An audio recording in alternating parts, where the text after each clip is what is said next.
Hello, I'm Mike Hetman. This is CMS Forex News for Monday, March 31st, 2008. New Zealand's Index of Business Confidence revealed that a net 58% of those surveyed expect business conditions to deteriorate over the coming year. The pessimism increased from February when it was 43.9%. In a second report, building approvals fell back into negative territory in February, measuring a 6.5% drop following January's 3.2% growth. Australia's annual inflation remained at the fastest pace in almost 2 years in March, measuring 4% on the year. With a target rate at 3%, the central bank was justified to increase rates recently. The New Zealand-US dollar pair fell overnight, continuing a downtrend from the end of last week and down around 200 pips compared to Friday's levels. The Kiwi was pressured by the weaker business confidence report as well as a fall in stock markets which sapped investors' risk appetite for carry trade. The Aussie dollar pair suffered a similar fate, falling to the 0.91 level in New York trading. Though the pair got a small bounce from the elevated inflation report, the Aussie was pressured in European trading by losses in Australian and European stock markets.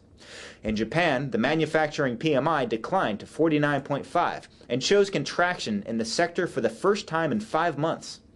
Annualized housing starts for February declined 5%, undershooting expectations of a better improvement from January's 5.7% drop.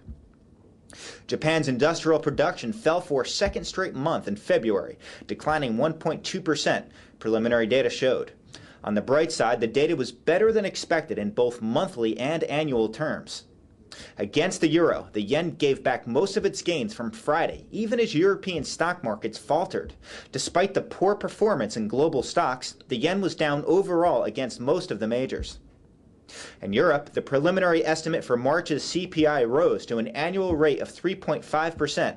The ECB's target for annual inflation is 2%, so figures like these will be a positive factor for euro strength as they make it difficult for the ECB to move to lower rates. The European Sentiment Indicator, a combination of consumer, services, and industrial confidence data, slipped to 99.6 in March. The Business Climate Indicator, a measure of business conditions, surprised forecasts on the upside. After decreasing for 3 months, it registered a 0.80 in March. The euro-dollar pair traded within a pretty tight range today, continuing its sideways range from Thursday and Friday. There was a breakout to 1.5895 to test a previous high set on March 17th, but from there the pair has been falling in the dollar's favor. The pound-dollar pair continued its decline from Thursday as the UK economy continued to be pressured by data showing poor growth in housing prices. The pair is down 350 pips since last Thursday's high.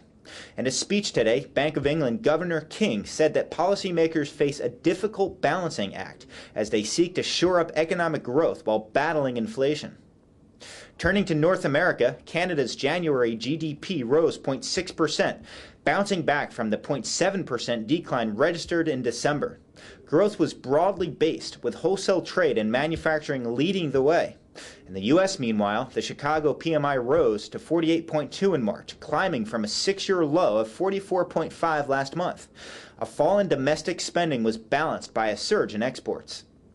The focus on fundamental data continues tonight as Japan releases its influential Tankan survey for its first quarter. Australia's central bank decides on rates, though it is expected to hold rates at 7.25%. Australia and later the Eurozone and the UK will reveal their manufacturing PMIs.